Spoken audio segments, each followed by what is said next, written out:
Saya mendapatkan komando untuk melengkapi buku tersebut. Sayangnya itu teman saya. Saya berkoordinasi dengan Panglima Langit dan Bumi dan menghadap kepada Sucini dalam kurung Suci plus Doni. Jadi Sucini ini ada sejarahnya. Kenapa dipanggil Sucini? Ketika ada penyatuan antara Mahasuci dan Doni. Sesampainya di Sucini, dia sedang bermain pasir yang akan dimasukkan ke lampu ajaib Aladin.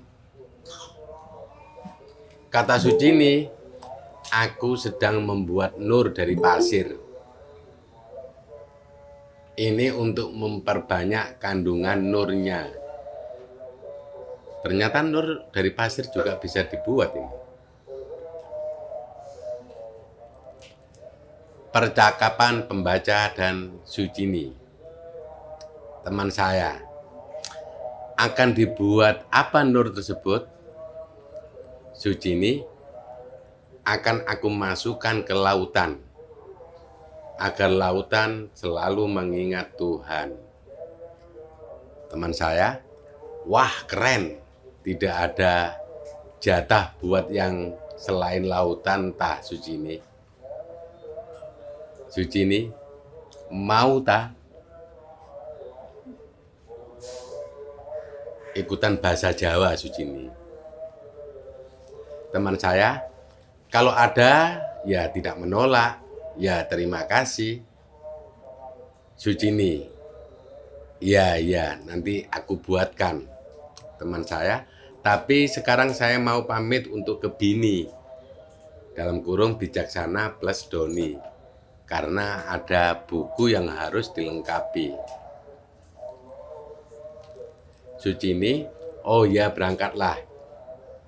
Kemudian sambil berbisik kepada saya, ajaklah Doni. Teman saya, bukannya Doni sudah sama Bijaksana ya? Sucini, sebaiknya kamu juga ajak Doni. Teman saya, siap.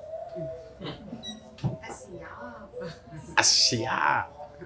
Selanjutnya saya terhubung dengan Doni dan saya langsung menyampaikan kepada Doni bahwa saya hendak melanjutkan membaca buku dari Maha Bijaksana.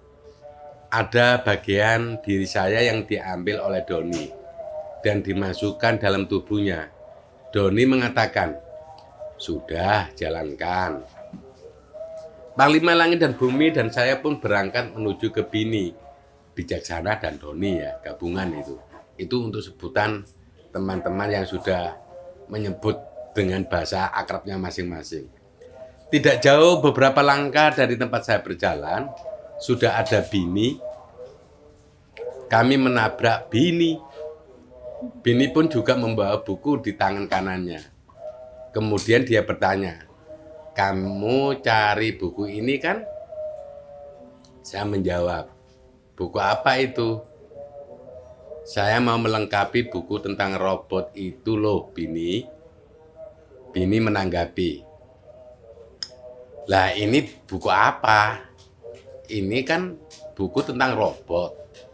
Sambil Bini membuka bukunya. Dibukakan bukunya. Pada seperempat buku awal memang terdapat tulisan robot. Dan cover dibuka. Pada satu lembar awal terdapat semacam skitsa bunga. Dalam kurung, maaf tidak sama skitsanya, di skitsanya. Biru kecil. Oh biru kecil itu. Oh alah mencolot rono. Tapi birunya itu melengkung yang bagian luar melengkung. Yuslah skitsa bunga ya. Halaman selanjutnya.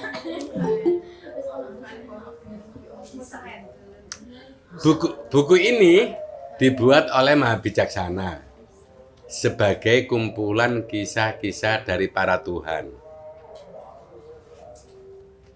Perjuangan para Tuhan yang sudah dikehendaki Tuhan, penyampai apa yang dimau Tuhan. Maha bijaksana menjadi pendengar untuk mereka.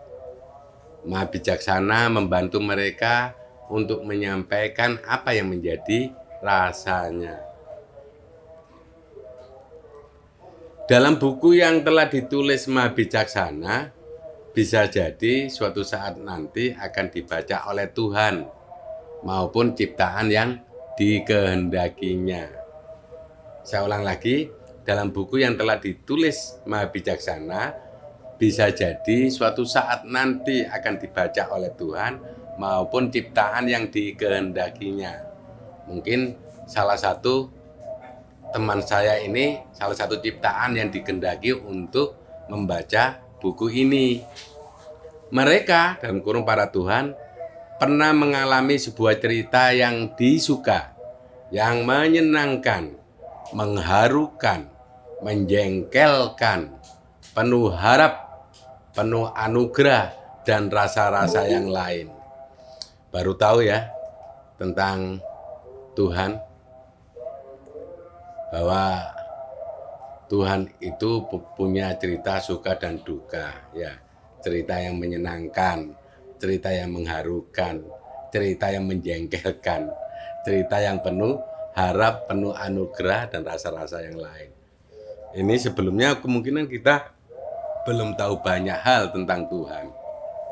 Nah, ini salah satu buku yang menceritakan keluh kesahnya Tuhan, ya, yang disampaikan kepada Maha Bijaksana. Maha Bijaksana ini salah satu Tuhan yang suka mendengarkan keluh kesahnya Tuhan. Terpaksa suka atau suka saya nggak tahu rasanya Maha Bijaksana. Oke, next. Ditulisnya buku ini, Maha Bijaksana telah menyatakan bahwa para Tuhan telah berkembang. Maha Bijaksana berterima kasih karena para Tuhan yang bercerita atau tidak bercerita kepadanya juga membuat Maha Bijaksana menjadi berkembang juga. Harapannya, kisah-kisah Tuhan tidak pernah pudar untuk diketahui. Dan ini menjadi nikmat bagi ciptaan yang mengetahui. Saya ulang lagi. Harapannya, kisah-kisah Tuhan tidak pernah pudar untuk diketahui. Dan ini menjadi nikmat bagi ciptaan yang mengetahui. Maha Bijaksana. Salam.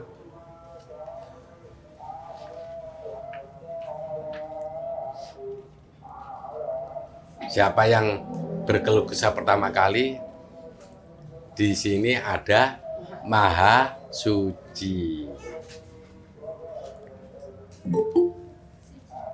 Berarti ini yang nulis adalah Maha Bijaksana.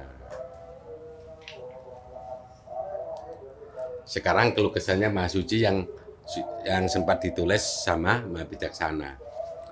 Apa kabar kawanku? Kawan setiaku? Aku akan menulis tentang dirimu terlebih dahulu. Karena kamu harus mengawali dari seluruh cerita Tuhan yang akan kutulis. Melalui Maha Suci akan kubuka. Tidak ada hal yang tidak ingin dilakukan oleh Maha Suci. Banyak di antara Tuhan juga bergantung kepada Maha Suci. Maha Suci adalah Tuhan yang paling dinanti tampilnya. Dia tahu mana kehendak Tuhan yang harus dipakai dan urutan-urutannya. Di antara para Tuhan, Maha Suci lah yang sering terlihat membawa hawa peraturan. Gagaran syariat ya iki kok hawa suci Maha Suci. Apabila dia sudah tidak membawa hawa peraturan, maka Maha Suci telah melepas kemahaannya. Maha Suci sangat rinci oleh ngritik ya. Macam-macam, rinciannya macam-macam. Saking tahu aturan, tahu urutan-urutan saking sucinya begitu. Biasa yang membawa hawa peraturan begitu.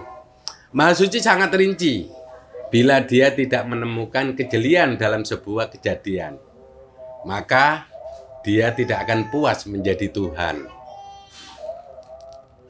Berikan informasi kepada Maha Suci. Dia akan memberikan banyak jawaban pertimbangan kepada kalian.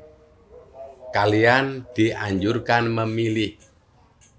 Apa yang menurut kalian terbaik? Apa yang diinginkan Maha Suci belum tentu sama seperti yang kalian inginkan. Tapi bisa akan sama apabila kalian juga memperhatikan apa-apa yang menjadi urusan Maha Suci. Urusan apakah itu? Yaitu urusan tentang menata dunia. Selamat mengenal Tuhan. Dengan ini kuucapkan salam berbahagia untuk para pendengar kisah-kisah mengenai Tuhan. Satu persatu Tuhan tidak akan habis untuk dikenal. Tetapi ketika kalian bersungguh-sungguh untuk mengenalnya, maka kalian seakan-akan tahu banyak hal tentang mereka. Apalagi kalian mengenal keinginannya. Mengenal apa yang mereka senangi dan apa yang mereka cintai. Sungguhlah kami semua akan serasa dekat dengan kalian. Wahai para pendengar kisah-kisah Tuhan ini. Dimulai dari aku, Maha Suci yang akan tampil mendampingi kalian sebagai ciptaan. Tidak ada ciptaan yang terhalang menuju Tuhannya. Semua ciptaan berhak, bahkan bisa kukatakan agar wajib tahu dan datang kepada Tuhannya. Mengapa aku katakan demikian? Karena ciptaan adalah sebagian dari apa yang dicintai Tuhan. Tidak ada ciptaan yang diciptakan Tuhan melalui rasa kebencian. Tidak ada ciptaan yang diciptakan Tuhan dari rasa kemurkaannya.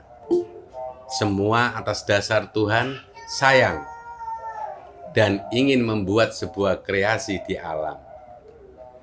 Oleh karena itu, janganlah ada sebuah kebencian pada sesama ciptaan. Jangan ada permusuhan di antara sesama ciptaan. Salinglah menyayangi seperti Tuhan menyayangi mereka saat Tuhan membuatnya. Aku sebagai Maha Suci tiba-tiba saja diberitahu bahwa aku harus segera datang kepada kalian dan menunjukkan kepada kalian arah-arah yang benar, walaupun kalian berasal dari golongan yang berbeda-beda. Apakah aku akan membedakan kalian berasal dari golongan siapakah kalian? Berasal dari keturunan siapakah kalian? Berasal dari utusan siapakah kalian? Aku Maha Suci yang tidak berhak sekalipun memandang derajat ciptaan. Aku mempelajari tentang Tuhan kalian. Bagaimana mereka mempunyai harapan kepada kalian. Dan lika-liku mereka dalam membimbing kalian. Itu tidak mudah. Aku sangat menghargai usaha mereka. Mereka siapa? Para Tuhan. Selanjutnya, untuk kalian, dalam kurung ciptaan, akan aku ajak berjuang untuk kembali ke ajaran kesucian atau kodrat kesucian. Kembali dan kembali, tanpa kebencian, tanpa perbedaan, tanpa derajat, kembali suci, kembali damai, kembali menyayangi sesama, kembali peduli terhadap sesama. Jika kalian tidak dipedulikan, diacuhkan, dan bahkan dibenci sekalipun, jangan membalas dengan hal yang sama. Balaslah mereka dengan kasih sayang. Balaslah mereka dengan kasih sayang Tuhan saja, agar rantai kebencian bisa benar-benar terputus. Karena aku sedang memikirkan tentang terputusnya rantai tersebut. Jadi rantai kebencian itu bisa putus kalau kita membalasnya semuanya dengan penuh kasih sayang. Tidak membalas dengan sebuah kebencian. Sedangkan kesucian harus dimulai dari mana? Jika tidak dimulai dari aku yang mengajak kalian untuk berbenah diri. Saya ulang lagi. Sedangkan kesucian harus dimulai dari mana? Jika tidak dimulai dari aku yang mengajak kalian untuk berbenah diri. Kalian yang telah melakukan kesalahan, jika kalian mau menyadari dan membenahi, kalian telah memilih jalan kesucian. Dengan begitu, aku merasa Tuhan akan dipermudah untuk dekat dengan kalian. Tidak tahu, rasanya memang seperti itu. Termasuk aku sebagai Maha Suci. Loh, sentak.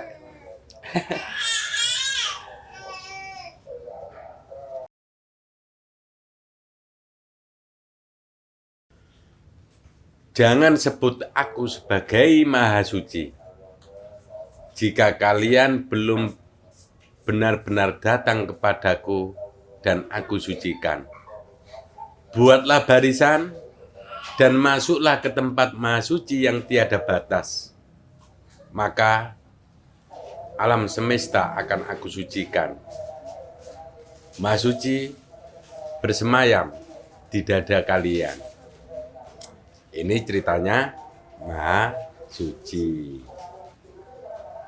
Berikutnya, bagaimana keluh kesahnya Maha Tegak atau Maha Berdiri.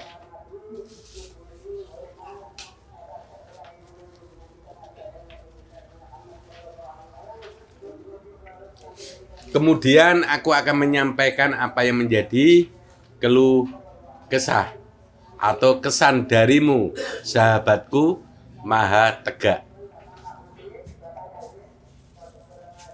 Aku mengenalnya sudah sejak lama. Dia adalah sahabat seperjuangan, juga dibandingkan dengan Tuhan yang lain. Aku lebih tahu lebih dulu tentang Maha Tegak. Jika tidak salah, beginilah ungkapanmu.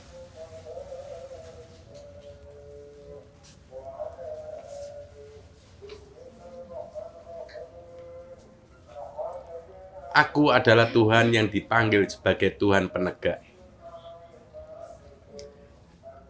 Ya, mungkin banyak orang yang telah mengenal namaku. Namun, mereka belum tahu siapa diriku. Siapa pemilik nama itu. Aku selama menjadi Tuhan, merasa biasa-biasa saja. Dan melakukan hal yang semestinya dilakukan oleh Tuhan.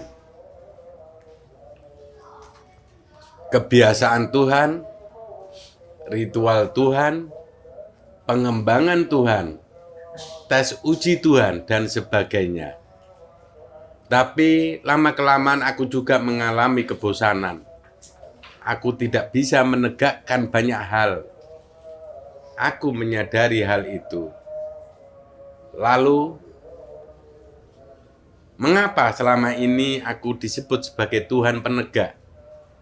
Ini sebuah kesalahan. Tapi Mengapa aku iya saja disebut demikian? Rasaku yang seperti itu karena sebuah alasan.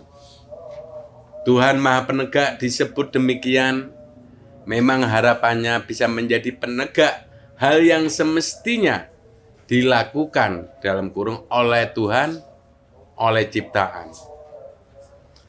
Namun ternyata di awal merasa berat karena terjadi banyak tuntutan setelah julukan itu diberikan. Para Tuhan yang merasa telah menemukan analisa baru dan berguna, maka perlu ditegakkan. Para Tuhan yang berlatih kemampuan juga perlu ditegakkan, agar para Tuhan tidak payah dan menghentikan pekerjaannya untuk mengembangkan diri.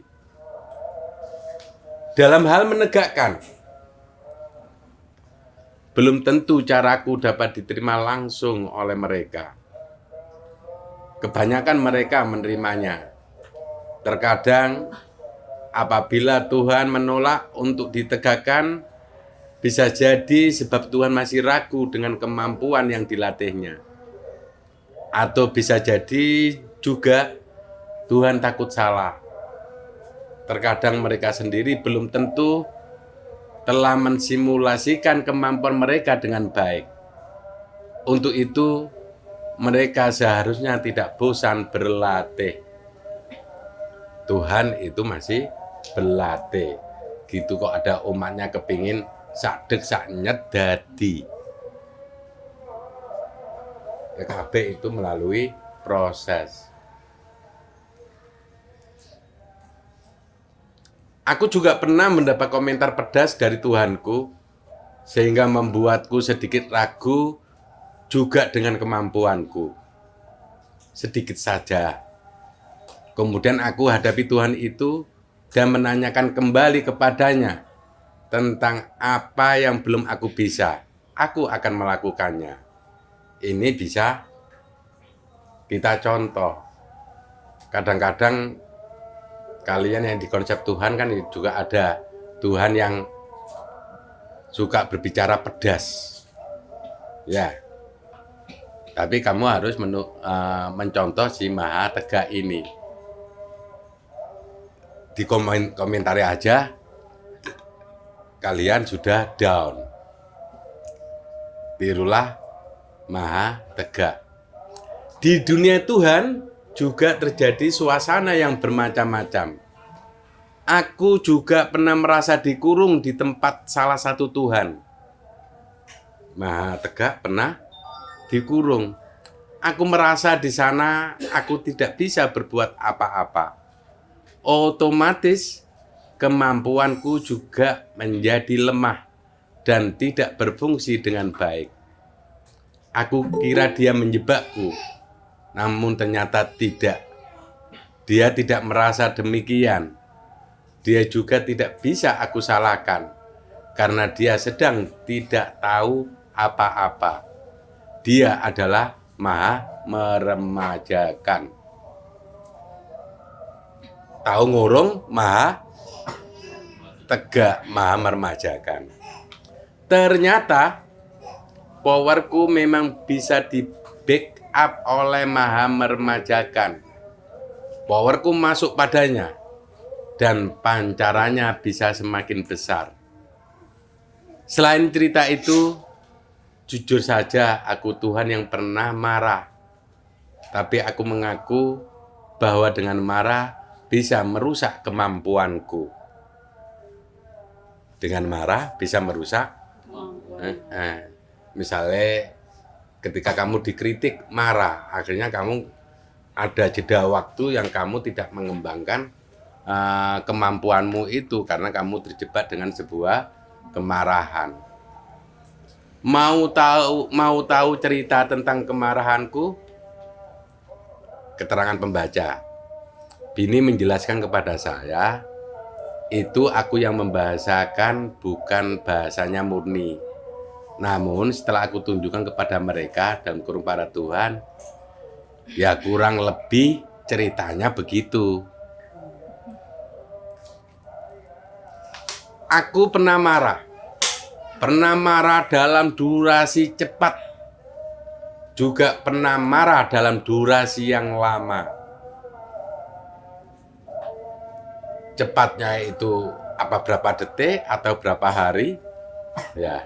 Lamanya itu bisa 1 minggu atau berapa bulan atau berapa tahun. Aku pernah marah kepada Maha Mensyukuri. Aku sudah menyampaikan kepadanya bahwa aku pernah marah kepadanya. Karena saat itu Maha Mensyukuri sering menolak power menegakkan. Saat aku harus menyampaikan powerku kepada yang lain, Maha Mensyukuri menolaknya dengan alasan bahwa powerku otomatis nanti akan tergunakan. Sedangkan selang beberapa lama, powerku tidak kunjung keluar juga. Seakan-akan dia menunda-nunda untuk penggunaan powerku. Setelah aku tidak bisa menahannya, dan aku datang kepada Maha Mensyukuri untuk marah kepadanya, tidak disangka bahwa powerku yang saat itu harusnya aku keluarkan langsung padanya, kemudian hilang. Itulah kemarahanku terlama yang pernah aku rasakan. Sedangkan kemarahan-kemarahan kecil terkadang juga masih teralami. Tapi aku tahu resiko apa yang harus terjadi padaku jika aku masih melakukan marah.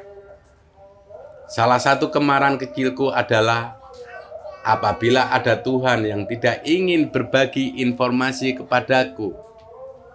Karena terkadang beberapa Tuhan yang membuat rencana, mereka tidak bisa membuka rencananya kepada seluruh Tuhan yang lain.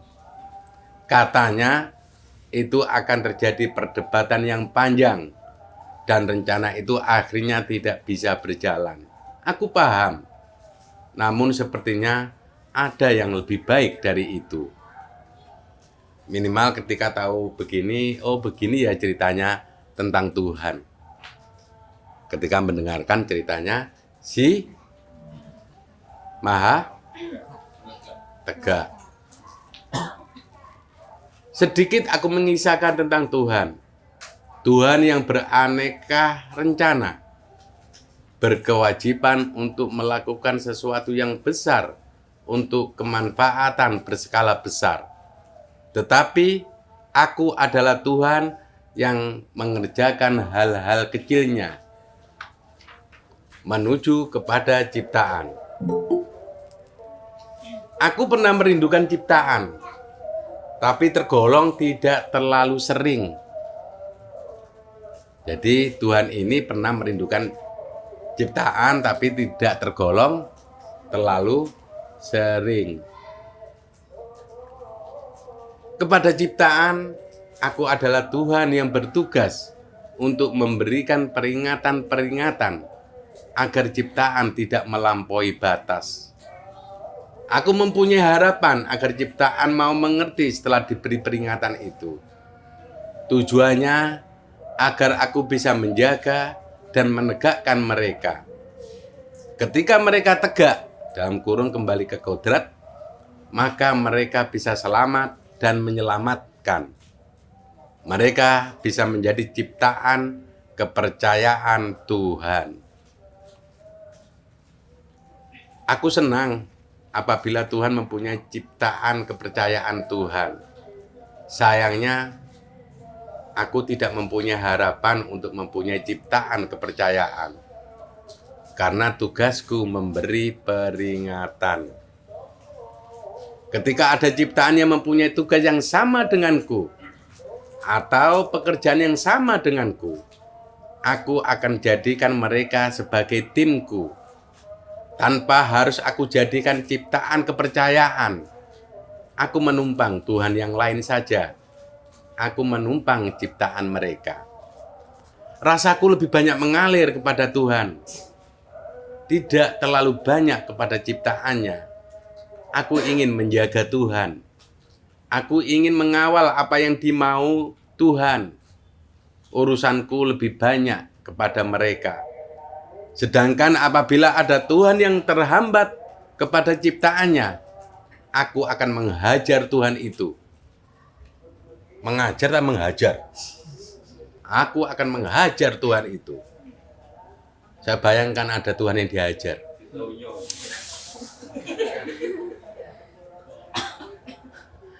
Aku akan menghajar Tuhan itu agar dia tidak rapuh menghadapi ciptaannya.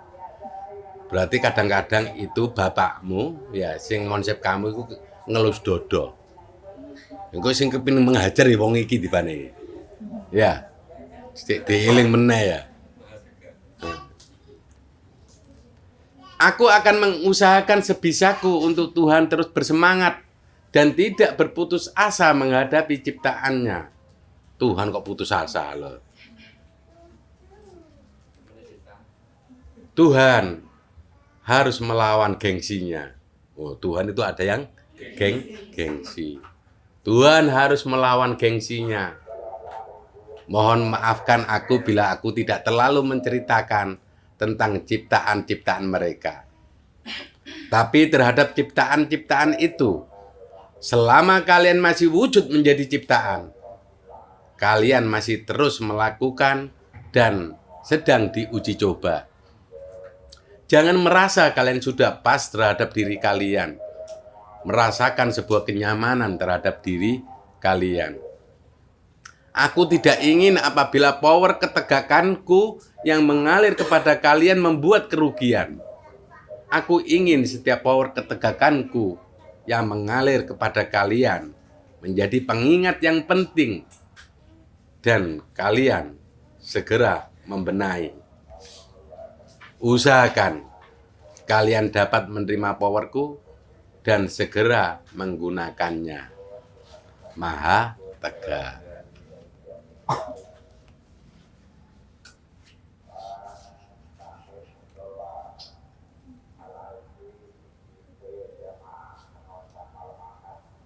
Makanya milih jalan ini harus akhirnya mendapatkan power dari Maha Tegar. Semua akan selesai. Kok sudoyo, dungo, ya Allah, nah ikut teman-teman dijadikan alat, akhirnya ketemu ya, ketemu. Tinggal dia masih tegak enggak ketika berhadapan dengan lokasi aset. Itu harus dijaga.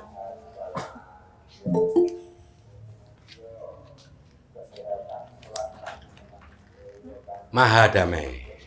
Weh. Ternyata Maha Damai pernah punya keluh kesah. Berarti pernah nggak damai juga berarti ya.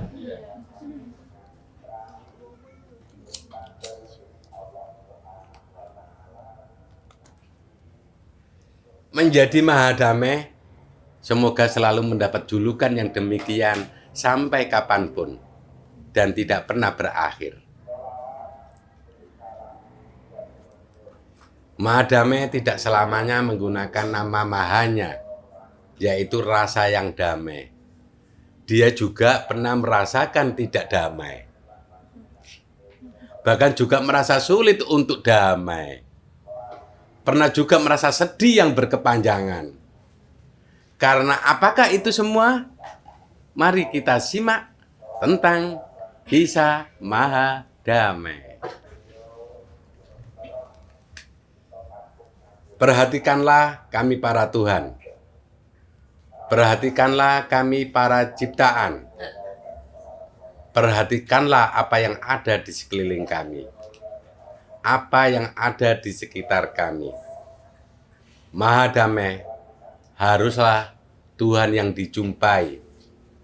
Agar Maha Damai tidak merasa sendiri dan menggunakan powernya seorang diri. Apabila Maha Damai menggunakan powernya sendiri, bisa-bisa dia menjadi tidak damai.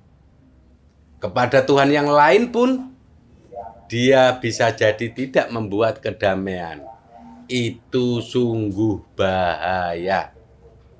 Oleh karena itu, Maha Damai adalah salah satu Tuhan yang perlu dikawal. Jika dia dikawal, kemudian dia untuk yakin bahwa dia adalah Tuhan yang jika dia dikawal, memudahkan dia untuk yakin bahwa dia adalah Tuhan yang berkemampuan damai. Namun, ciptaan yang mengawal Maha Damai juga harus dipersiapkan. Sewaktu-waktu yang dia rasakan adalah tidak damai. Ulang lagi. Ya. Namun ciptaan yang mengawal Maha Damai juga harus dipersiapkan. Sewaktu-waktu yang dia rasakan adalah tidak damai juga. Mereka harus mempelajari, setidaknya mengerti bahwa Tuhan Maha Damai juga mengalami proses menuju damai. Aku dalam kurung Maha Damai sampai saat ini belum bisa merasakan kedamaian yang aku inginkan. Betapa tidak? Katanya aku akan menemukan sejatinya kedamaian di penghujung cerita konsep Tuhan. Yaitu setelah banyak konsep Tuhan yang terbuka. Apa itu yang dimaksud adalah akhir zaman? Apakah itu yang dimaksud adalah akhir zaman? Ya, bisa jadi. Tolong antarkan aku di mana akhir zaman itu. Jangan sampai aku tersesat di sana. Pengawalku, datanglah di sini dan bawa aku ke akhir zaman. Saat ini aku telah ditemani petugas-petugas Tuhan dan para jalil. Mereka yang menemaniku dan menjadi pengingat untukku agar selalu damai. Mereka paling tidak bisa menemukan sedikit waktuku untuk tidak merasa damai. Apa yang membuatku tidak damai? Saat tidak ada kalian, atau kalian meninggalkanku.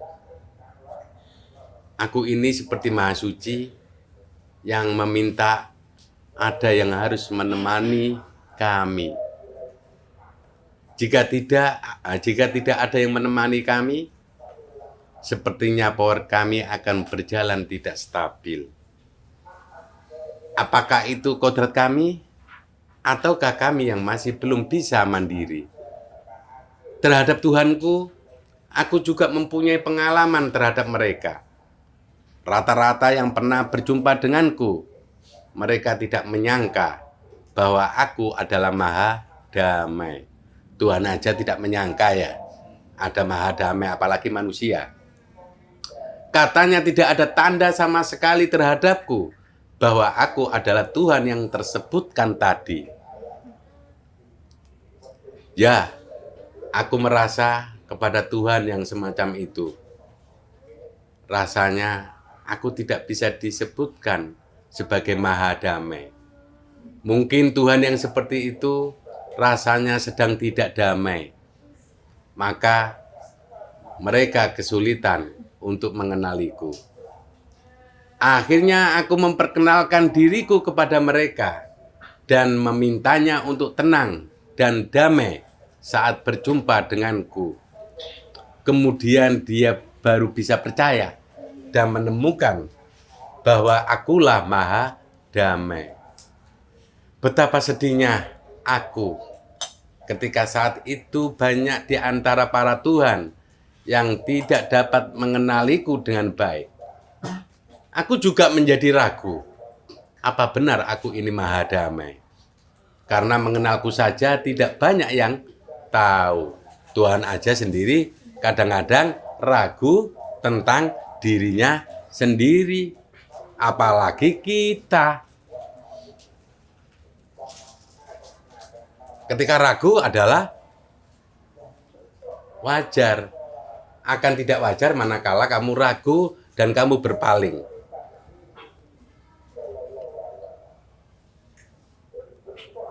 Kemudian aku didatangkan seorang petugas, yaitu petugas kedamaian yang juga menceritakan hal yang sama atau pengalaman yang sama, bahwa dia juga tidak terkenal di antara petugas yang lain. Ketika dia mengenalkan diri kepada petugas yang lain yang belum dia kenal, mereka tampak biasa-biasa saja, seperti tidak yakin dengan apa yang disampaikan petugas tadi.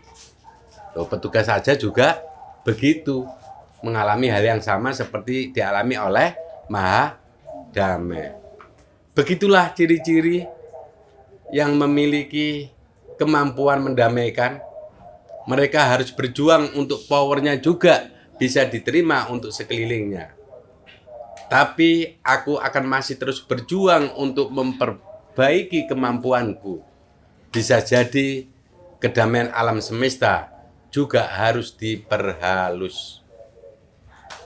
Apa yang kemarin orang-orang yang mendapatkan apa? 4 hal. Orang itu mempunyai ciri diri damai dan menciptakan kedamaian. Tentang apa itu kemarin? Untuk mendapatkan bibit unggul, ya salah satunya itu.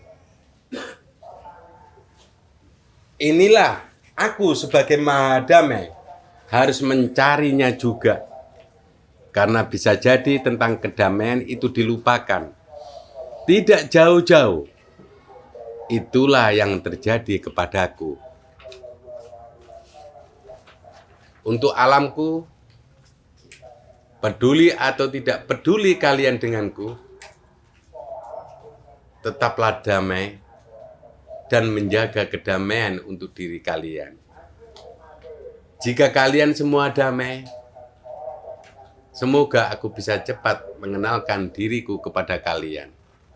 Salam damai untuk alam semestaku, alam semesta kita bersama. Apik ya.